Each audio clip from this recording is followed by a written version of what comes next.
Welcome, everyone. I'm Heather Gatney, and I'm the coordinator of the CVFS webinar series. Our host today is Dirga Gamiri, research professor at the Population Studies Center at the University of Michigan. Dirga is going to present on a new research project today, the CVFS-Study on Cognition and Aging in Nepal. There will be a Q&A session after the presentation. We ask that you remain muted until then. During the Q&A, you can raise your hand to ask a question, or you can use the chat. Also, please use the chat if at any point during the presentation you have a clarifying question. We'd also like you to know that the webinar is being recorded and will be available to view on the CVFS website. We'll also put the slides up there. So I think you can share now, Dirga. You.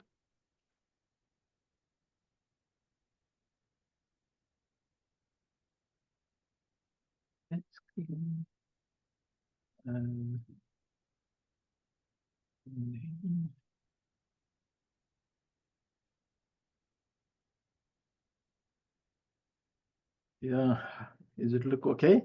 Looks good. Yep. Okay. Thank you, everybody, for joining us. I am going to talk about our new research program in Nepal on behalf of our whole research team, which I have listed here. I will not go and go through the name, but you can look at it. Who other people are involved here? This session of our webinar series will be a little different than the other one because I will not be presenting any results, but I will be, talking about the new project, the new exciting project. My talk will have why we started this project, motivation, brief introduction of Chitwan Valley Family Study on Cognition and Aging in Nepal. That's our new name for our new study. And then I will talk a little bit about Harmonized Cognitive Assessment Protocol, translation and adaptation processes for the Nepalese population, and how we will contribute to the cross-national harmonization of cognitive aging data within an international cognitive aging network. Let's start with the motivation. As you all know, population aging is happening globally, and there are this Alzheimer and related dementia is increasing, and it is especially relevant to low-income countries, including our study setting, Chitwan. For population aging has become a global demographic trend with particularly pronounced impact in low and middle-income countries, as all of you, most of you are demographer, and you understand why that is happening. And this shift is marked by notable increase in the proportion of older adults in low and middle income countries. The projected Alzheimer disease-related dementia has been increasing globally from 57 million cases in 2019 and estimated to reach approximately 153 million cases in 2050. These expected percentage change in dementia cases from 2019 to 2050 is more than double for the low and middle income countries. Low income countries, you can say 330% compared to the highest income countries, 140%. In terms of setting, increasing, as I already said, increasing in older adult population, expected rise in Alzheimer disease-related dementia, little or no information available, and very little research infrastructure and research capacity in low-income countries. For our setting, you can see the population is rapidly aging. Life expectancy at birth has increased from 54 years in 1991 to 71 years in 2021. Relative to the time, the increase is so high, like almost almost a year per year increase. 1 year increase in life expectancy per year, which is very high. And then increase in the proportion of older adults in total population. This is for Nepal. So you can see the census to 1981 to census 2021, the percentage has increased from like 13% to almost 18%, 18 or a little more than 18%. So similarly, rapid rise in Alzheimer ADRD. I will say in a short abbreviated version. ADRD, the expected number of people with dementia in Nepal is 78,000 in 2015, and this number is expected to reach 134,000 by 2030 and 285,000 by 250. Again, these are estimates. Yeah, you can decide, or you can a level of reliability or trust might be a little bit not so great, but these are the estimate, and this seems to increase in a very rapid way. Another major factor is exposure to important risk factor of ADRD, like decade-long armed conflict, several natural disasters like earthquake and flooding in this area, and perpetuating poverty throughout the life of this population, and high rate of international labor outmigration especially for low-paying job under harsh work environment.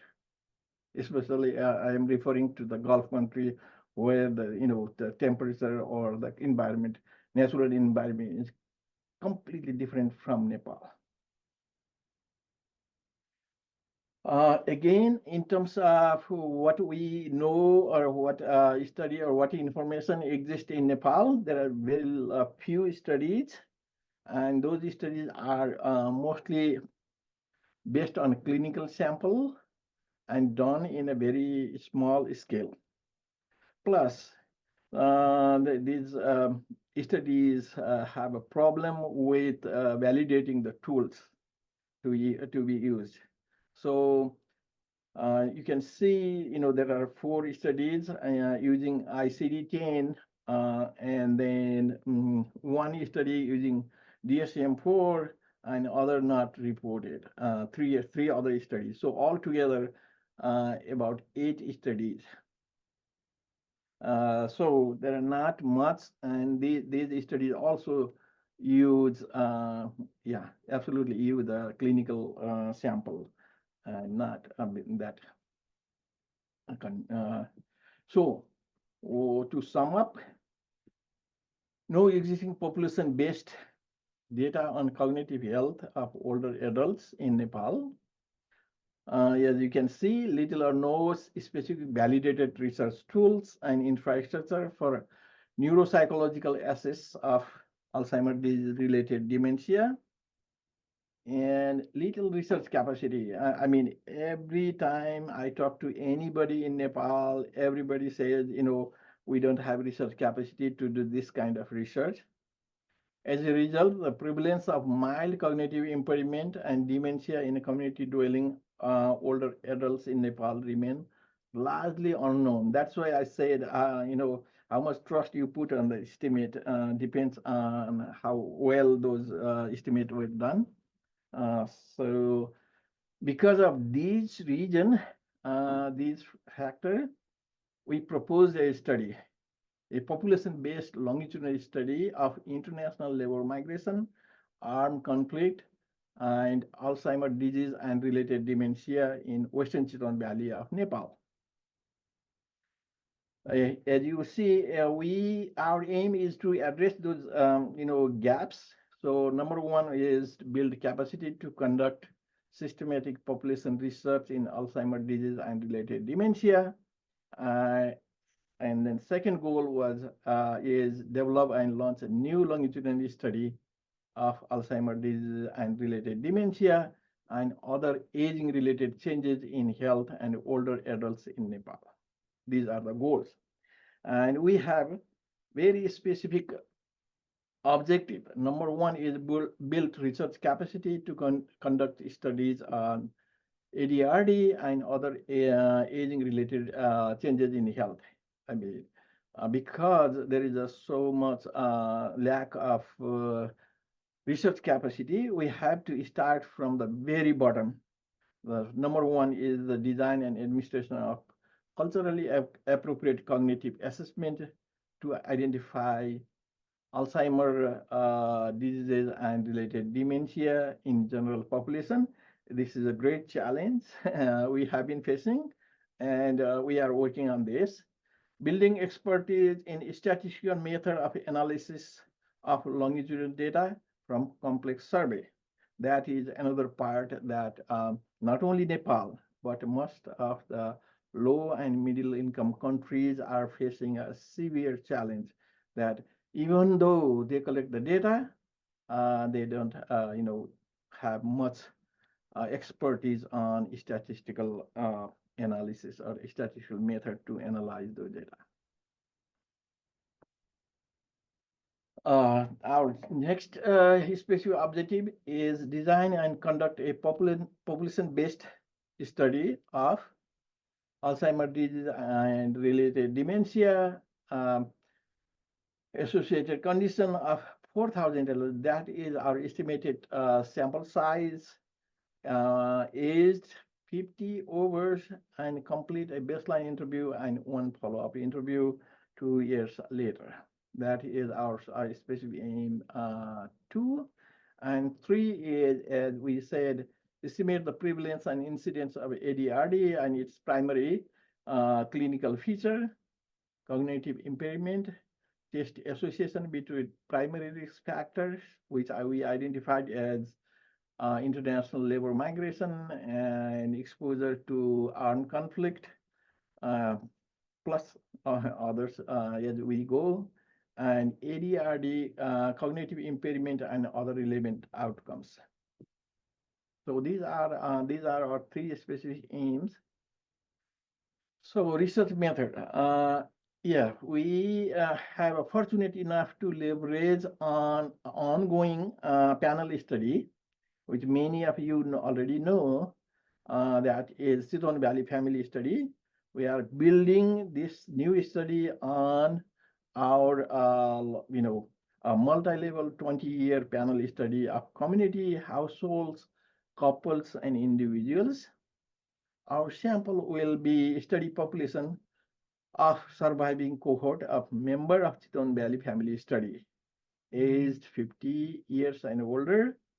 And as I said earlier, we expect a sample size of 4,000 individual, 50 and older individual. And I could go in detail about this sampling method, but I think many of you are already aware of CVFS sampling sample and sampling method. I would not spend time on that, but this figure gives you some idea about how the sample was done. The blue triangle were the community sample, the neighborhood sample, and then anybody, any household within those neighborhoods were in the sample, plus any individual who are 50 and over is in the sample for this study. Data collection, we aim to have a respondent interview with 2 parts. One is a socio-demographic and experience model, which we usually we want to measure primarily the risk factors, associated risk factor, and individual demographic backgrounds. And the second part is, which is mostly related with our outcomes, that is HCAP cognitive battery, cognitive for all those individuals. The next data collection will be informant interviews, because in this types of or older adults study, those older adults who had partial or mild to extreme case of dementia may not be able to report about themselves. So we plan to interview the key informant, especially the caregiver of those people. And then after 2 years after the baseline survey, we want to repeat that survey again. That's the data collection part. In terms of sample, you can see how again in Chitwan, how in our sample, not only Chitwan, in our sample, how the percentage and number of older adults has been increasing. So yeah, in one slide, you see the numbers, and other slide, the percent. And you will see that in 2022, we have about 3,500 older adults. And from 2023 and 2024, we expect to add another 500 older adults, so that the total would be 4,000.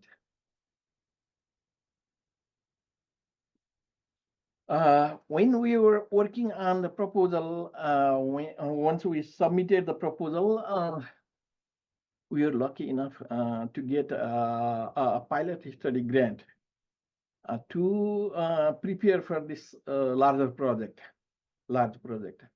So we got a pilot study grant from Center for Global Health and Equity, and that pilot was aimed to study the feasibility study of venomous blood sample collection, shipping and processing protocol to study Alzheimer's disease and related dementia. So this has first initial goal was just to study the feasibility of venomous blood sample collection, because it was complicated in a number of ways. Number one, collecting blood sample itself from older adult is complicated. Number two, the government regulation. This would be the first instance that government of Nepal allow us to ship the blood sample outside of Nepal for a large study like ours. So we wanted to make sure that we have the protocol, blood sample collection protocol works well, as well as we have approval from the government of Nepal. So yeah, this pilot study allow us to do that. And at the same time, we also, this also help us to do the preliminary work, like, translation of HCAP battery test batteries, and design some of the demographic items. And we are still working on it, but this pilot help us to start that process, and we are making good progress on this. So we also would like to thank Center for Global Health and Equity for this seed grant. Now I will give you what we have done so far, and then we can discuss more later. First, we conducted training on international based on International Test Commission guideline for translating and adapting test and the cross-cultural survey guideline. We use two guidelines. One is the International Test Commission guideline, and the second one is a cross-cultural survey guideline. And we train our staff on those two guidelines, and we merge them and create one for ourselves or for this project. Training on general cognitive interview technique. Survey Research Operation Office here at ISR provided this training to our staff in Nepal. And study-specific cognitive interviewing training, again, we conducted after a general interview, cognitive interview technique, we conducted another training. And then the third one is certification of HCAP. HCAP is slightly different than anything we do in our regular survey. This HCAP test, cognitive test, include actual performance of certain tests. So the interviewer or the research staff in Nepal were trained on how to conduct those tests, cognitive tests. And Emily Brishenko lead that training, and she trained research staff in Nepal, our project manager and other two staffs. And he has been certified to do this cognitive testing. And the third one is developing protocol for blood sample collection, extraction, and shipping protocol to be administered in the study, which we did. Coulter Michel helped us, to design those protocols. Thank you for Coulter. And we have used those protocol and successfully collected 25 samples as a pilot study and shipped them to University of Michigan. Those samples arrived in Ann Arbor this week. So again, that in terms of training, train on blood sample collection, extraction, and shipment. Again, it is a very sensitive issue, especially among older adults. So it was a huge success in terms of training, and we completed this very successfully.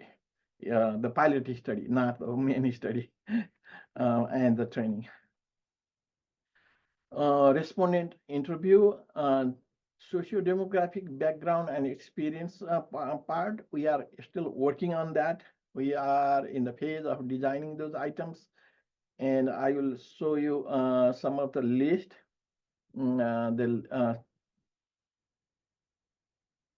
We have been including the more general background items as well as their life experience items in this portion of the survey question. It includes education, language, language expertise, media exposure. We included language especially because these cognitive tests, include a test of understanding and acting, both the pace, understanding of the instruction and implementing that test and the pace of the test. So we are a little concerned about whether, anybody whose mother tongue is not Nepali would be able to do these tests in the same way as we, the Nepalese mother tongue speaker, Nepalese speaker would do it. So we are still working on that. Social media exposure, general health and functional limitation, health service utilization, life history calendar, childhood adversity, intimate partner violence, and potentially traumatic events, mental health and loneliness, and vital signs and anthropometric measures, and risk behavior such as alcohol and tobacco use and other sections. We are still, it is a work in progress, and we are still working on this section. The neuropsychological assessment of Alzheimer's disease and related dementia, we heavily based on HCAP cognitive battery, and we have selected those assessment, and we translated them in Nepali, and we have been testing them and revising them. I will show you how we done that process later in the in one of the slides. The second measurement is a biomarker, as we have I have already mentioned, venous blood sample collection. We piloted it and we successfully completed that. So we will be collecting 30 ml of venous blood sample from all of our participants. And then we will conduct key informant interview about the respondent. And because our sample is family sample, anybody who is age 50 over from that household will be in our sample. This become a little tricky, that if the both his spouse, one could work as a key informant for the others. So this one we need to rethink and make it more appropriate. Once we do it, complete these three things in the baseline survey, and then we will conduct a follow-up interview after 2 years, and that will include the survey and cognitive assessment part and key informant part, but not the blood sample biomarker.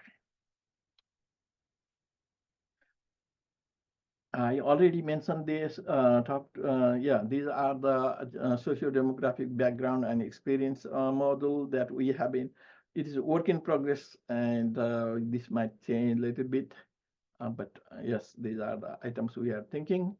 And in terms of HCAP, as I said, we absolutely heavily draw from HCAP, and out of HCAP International Network partners, longitudinal aging study in India, LASI, took place in a population that is geographically and culturally, I would also add culturally closest and most socially, educationally and culturally similar to Nepali older adult population. So we heavily draw on LASI's cognitive assessment batteries.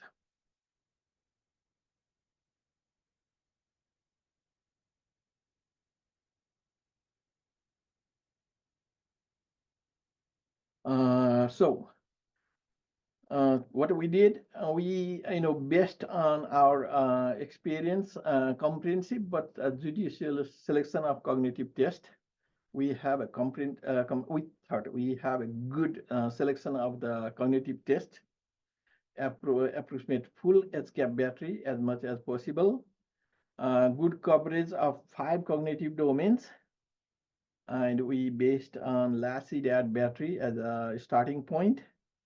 And then we also, as I already mentioned, we also look at any study that was done in Nepal using any of either the cognitive assessment test or surveys about Alzheimer's disease and related dementia. These are the 5 domains, and these are the HCAP test battery model we have selected, and we'll be using this. And in particular, what that include, MMSE, that is, let me remember what is MMSE. That is mostly used by neurologists and psychologists in clinical setting too. So that has been used. Mini mental state examination, that is MMSE, that has been used in Nepal, but mostly in clinical setting. HRS community interview,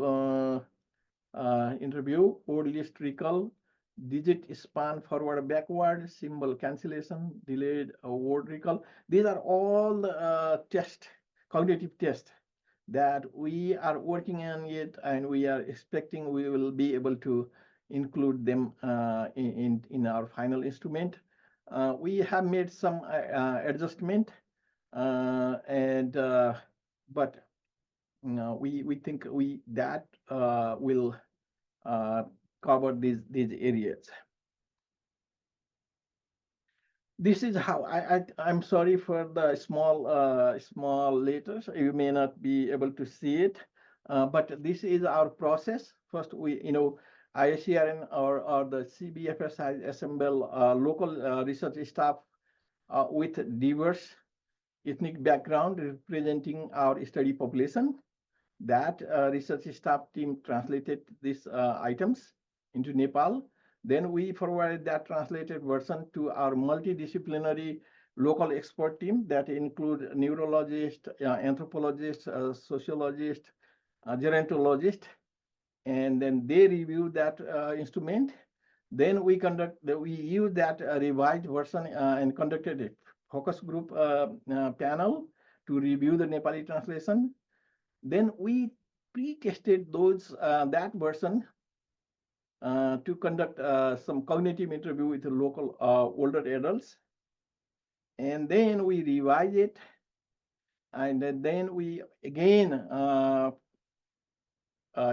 investigate it in a focus group and revise it. And then we are still on a pre-testing phase, but we are very close to go for a cognitive interview. So we are planning to conduct 25 cognitive interview and then analyze those results before we said we have a finalized instrument ready to go to field. So these are the steps we are following to adopt HCAP for Nepalese context. We collected the 25 blood sample and received it in University of Michigan. And then these are the publication and presentation so we have done so far. And these are the HCAP network countries, and we want to collaborate with those and deposit our data in HCAP network, and then so that will allow us to do a cross-national comparison or comparative study. With this, I will end up here, but I think this new study opens up a door for a lot of collaboration, because we have only 3 specific aims, but because of CVFS longitudinal resource available to us, there are so many potential areas of collaboration if you are interested in this area of science. Thank you.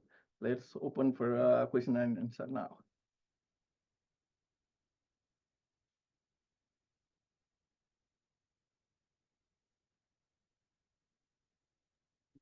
Thanks so much, Dirga. I have a ton of questions that I'm going to try and shut up about, but we got one in the chat while you were talking. And I'm sort of curious to hear how others would answer this question. Preeti, thank you for asking what key factors or changes in policies have led to an increase in life expectancy in Nepal. And I would have said, gee, I saw an increase in the proportion of the population that's old and the number of old people, not necessarily an increase in life expectancy. And I'm not sure there's any data I trust from Nepal on actual life expectancy. However, from a number of old people and percentage of the population who's old, I know of a couple things that I think are relevant. When we launched the CVFS in 1995, the prior estimates were about half of children dying by age 5. That doesn't happen anymore.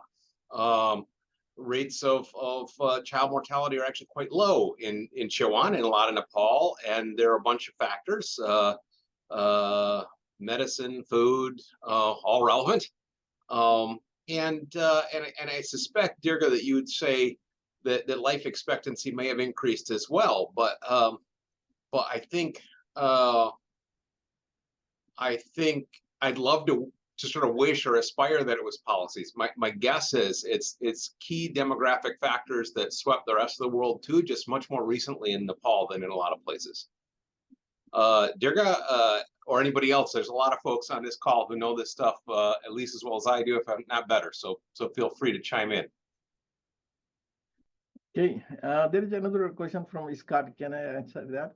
Should I go with that? I don't know if Preeti's satisfied or wants to ask more about the first one.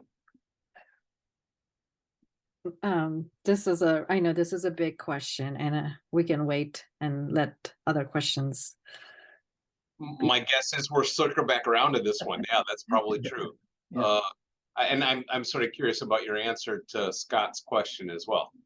Yeah, Scott, you know more than anybody else why we have to do this, and we are not starting with a completely new life history calendar. For those who were interviewed in the previous web, we will pre-edit those life history calendars, and then only ask from the date that life history calendar was administered. But CVFS has this unique feature that is it allows anybody to join the sample in any time. So not all of our sample might have participated in the previous wave. So for the new one, we will go for the complete life history calendar, and I already have those numbers, like how many of those will need a full life history calendar versus how many of those will need only the partial life history calendar. I hope Scott's next question would have been, are you really going to do this for 75-year-old people? And do you think that would work? Because I can't believe Scott's sitting there thinking, oh, yeah, that'll be fine. You can just ask everybody who's 75 their entire life. And that we need to still work. And we were thinking maybe, the key informant will help us to fill it out. Plus, the other one is, we have a slightly different goal here. So we want to focus more on the migration part and get more detailed information about the migration experiences. That's why we think the life history calendar will be an important component. Do you have just like a rough estimate of like how many people are that of the 4,000 or that ideal group where you have them since 1994, you have this rich individual data going back? Because that can be like 20% of the sample, 30% of the sample, 80% of the sample. I think it is about 38%. But it depends. Like, some of them have been interviewed in 1996 only. Others have been interviewed both 96 and 2008. Others have been interviewed in 2008 and 2016. So it is it is quite a chore to figure that out.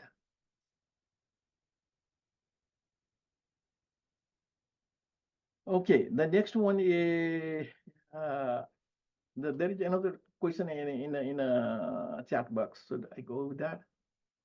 Yep.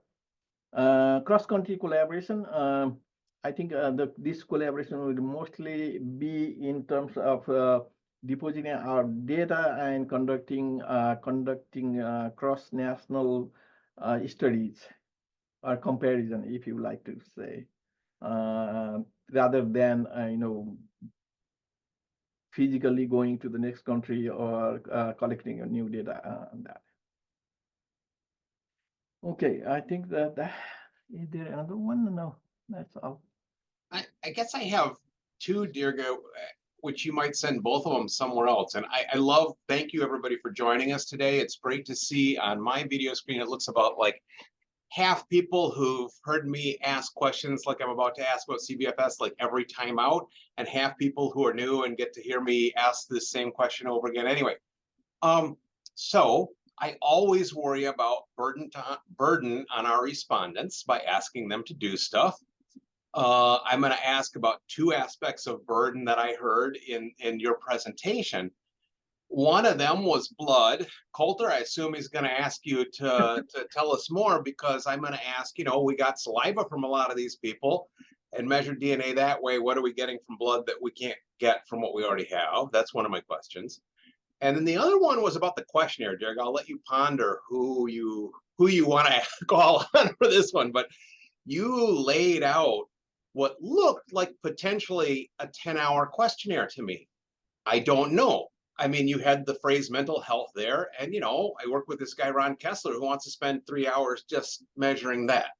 And so everything that was there looked like it could be several hours of content, and I couldn't tell. So I'd love to hear more about how much burden on our respondents and how is it handled. I suppose it's related to Scott's question about life history calendars too.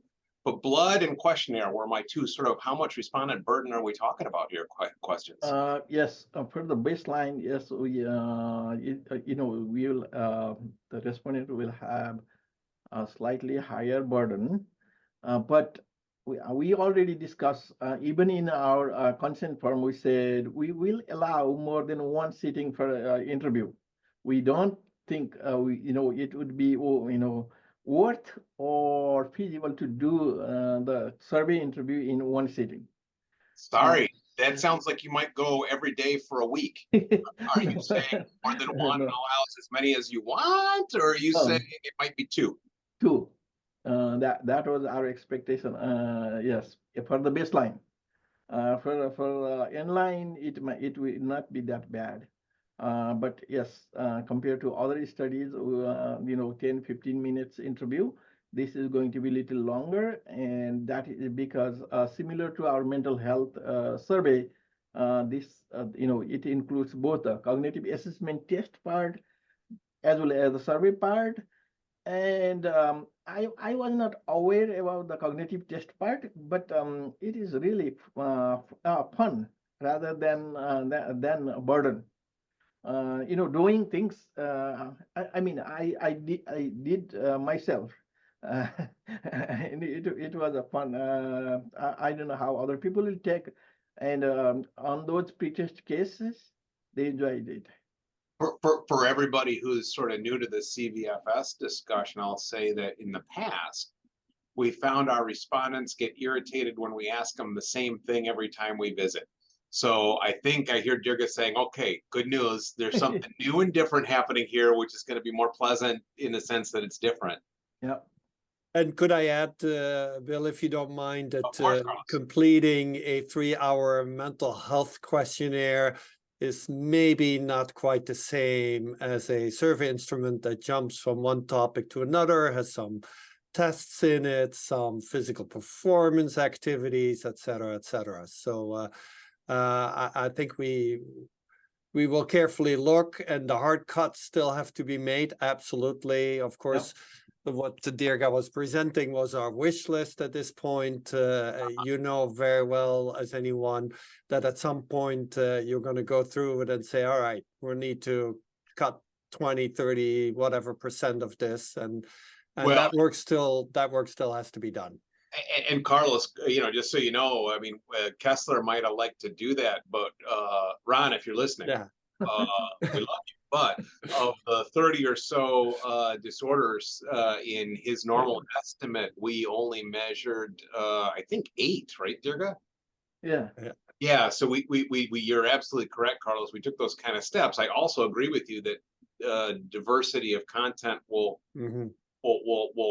help with that. And of course, some things might not work. Yeah.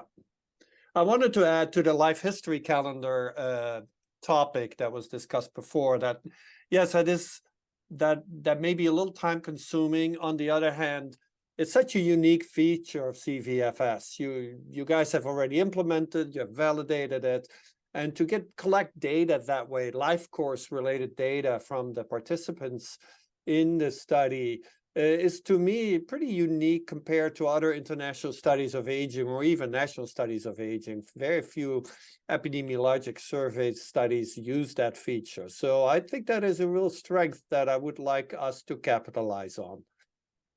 And it's, compared to just asking, retrospective self-reports, like when did you go to another country to work? What did you do there? When did you come back, et cetera, through simple questions. So I really like that feature. Oh, thank you, Carlos. Appreciate that. And I will say the nice thing is even when we do want to go back a long way, we do have these neighborhood event anchors to help people remember what they're talking about. Yeah. Now, Coulter, I saw your hand up, my friend. I'm anxious to hear about the blood. Yeah. No, I mean, I think so. I have kind of 2 points on this. One is I think it is important to be very sensitive that not all places are used to drawing blood and what that means and what that would be like. Now, I think the other thing to know is that when we say drawing blood, sometimes that gives the impression of something like donating blood and how long that takes and how much. This is actually a much smaller quantity and very, very fast with trained phlebotomists. So we're talking minutes, as in like 10 minutes sometimes for the whole thing. We have some data on that. But still you worry, right? You worry that for this particular population, this might not be. So that's part of the reason why we did the pilot. Were people okay with it? Were phlebotomists okay going to the neighborhoods? Was it comfortable being done there? All of those things. And at least based on our pilot data, I think everything suggested it was actually ran incredibly smoothly, far smoother than I would have anticipated, to be honest. And people were generally fairly, I don't know if happy is the right word, but you know, it wasn't a heavy burden. But Dirga, I don't, and then I want to get to what do you get out of it? But Dirga, does that sound right? I thought it was generally a very positive experience. Yeah.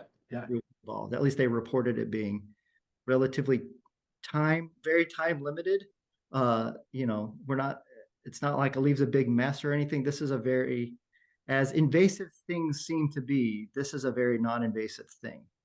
For everyone else's entertainment, Coulter, I'll just say to you, of course, I'm gonna have anxious feelings. Yeah. Now, I know what those are about going to scale. In fact, you guys Yeah. brought back 25 blood samples and nobody complained on site that day is not entirely satisfying to the guy who's worried about, oh, what if everybody quits? Yes. No, and you know, like we've already talked about this, in any big study, you will have something that doesn't work right, that someone who doesn't, you can't find a vein, you know, and, you know, so some of the things that we talk about is how many times are we willing to try to find a vein, you know, and is it one time? Is it two times? It's rarely ever over two times. And then we just say, hey, that was it. You know, and I think, thank you for saying we talk about it. What's so important, Dirga, to me, of course, is that the folks in Nepal who are on site with respondents are talking about how far not to go Yeah.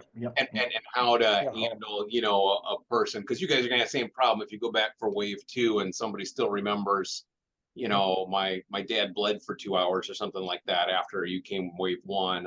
I don't know what it is, you guys. I just feel like, Yeah, I mean, I think both ways. In one way, you know, these questions was there in the day one, even when we are asking about family planning question. We were nervous and we were worried whether they will cooperate or whether they will answer those questions.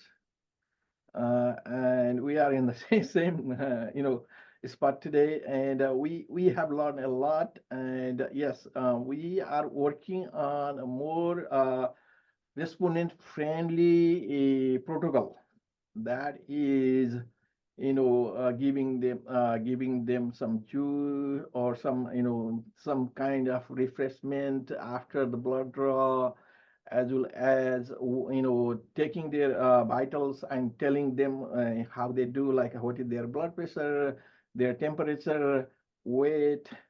And we are also, I have not discussed with our research team yet, but when I was in Nepal last time, one thing came up, that is, if we are taking a blood sample, can we test a simple glucose level test, so that you know, we can report it back to the respondent, and they might love that. And we had that experience from the past study, that is when we did you know, blood glucose level test and give that result, report to the respondent, they were so happy. And we had a problem to control, like, you know, we had limited resources, and we had a problem to, you know, limit that within our means, yes. Yeah. So Bill, just to quickly go to the second half of your question, what do you get from blood that you don't get from saliva? Right. In terms of molecular measures, if you wanted genetics or even epigenetics, telomere length, things like that, actually I would, you know, go with saliva in this population, and, you know, because you can get all of those. And they're very similar, they're highly correlated. But in terms of assays related to just about everything. We literally have now access to hundreds of validated and well researched assays on inflammation alone, let alone things like some of the more novel cognitive biomarkers. Those are only developed in blood-based assays, partly because that's what medicine has focused on. So like literally the number of assays that we have now available to us that are harmonized with all of the other aging studies, harmonized with cardiovascular studies, things like that, went from 1 or 2 to quite literally hundreds of them. And so even though we don't necessarily have the money to do all of those yet, the possibility, because of the amount of sample that we have them all there now. So actually the increase in availability and harmonization is really quite dramatic. Scott has one question in the chat box. That is, how would we share the results with the respondent? As always, Scott, we will except those very basic like vitals or glucose level or things like that, we would not share those results at individual level, but we will share those results at aggregate level. And we usually do it through either through respondent interaction or preparing a respondent booklet for them, or there is another more recently, or we have been communicating with respondent through the distribution of calendars. We put the descriptive results in the calendar, Nepalese calendar, and distribute it to our respondent.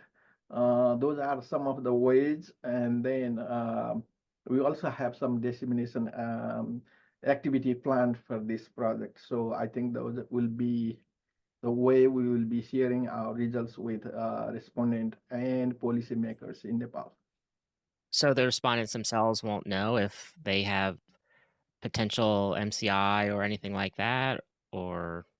Yeah, we will not report at the individual level. But if there is any, if there is an issue that requires urgent attention, our interviewer may report to the social worker or our consulting doctor, and they can directly contact with him. But we will not entertain with the treatment. So, dear guys, is that kind of the functional equivalent of during the mental health study if we had discovered? Yeah. Scott, I suppose suicidality or something would be our most extreme case, but even sort of a severe condition. We had a doctor who was available. Is just that the interviewers aren't trained to provide any kind of direct intervention. Yeah. Let me chime in here, Bill. I think Scott, we are planning to do some assessments that may indicate a relatively acute medical problem, right? So especially blood pressure that could be very high, or things, other types of vital signs. And I think the appropriate protocol at this point, at least, is to indeed involve a medical health professional to inform them of data that suggests a medical problem that needs attention, and that person would contact a participant. That's pretty much the way we do it in other studies as well. That's the way we do it in my Lebanon project, for example. We have a physician who would field those kind of things. When it comes to cognitive functioning, and you're right. When people do tests, they want to know how they did, right? Some people are curious about that, and as you might imagine, translating your performance on a cognitive task into some sort of valuable feedback is really difficult. That's you know, what are you going to say? They, you know, you scored some sort of spectrum from very poorly to, you know, very highly or something like that.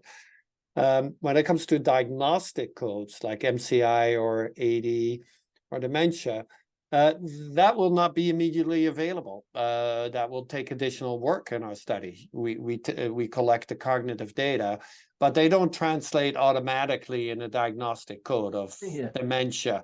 So that's not something we can really promise right off the bat. That will become available only after doing some more validation work with the cognitive data, et cetera, et cetera. So, and it's always a little tricky, I think, Scott, to provide sort of diagnostic information for a condition for which there really isn't any treatment or preventive treatment or anything else available. So clearly something we need to address in our, you know, consent forms with the ethical review board in Nepal. Very important issues, but I think that's sort of the direction I think we will be going with this. Oh yeah, and that makes total sense. You know, unless there's someone has some acute, immediate, pressing, dangerous Yeah, situation. Other than exactly. that, you sort of it's a research project. We're not giving clinical care here. Yeah, it makes total sense.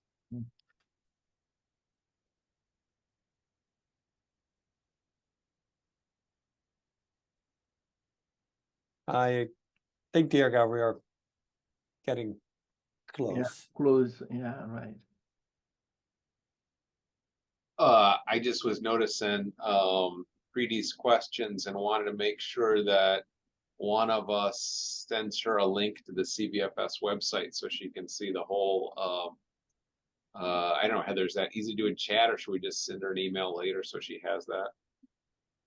Yeah, that'd be great. Thank you, Dirga. Thank you, Carlos. Thank you, whole team. The list of people on the team is both impressive and frightening. Good work getting such a big, wonderful group together.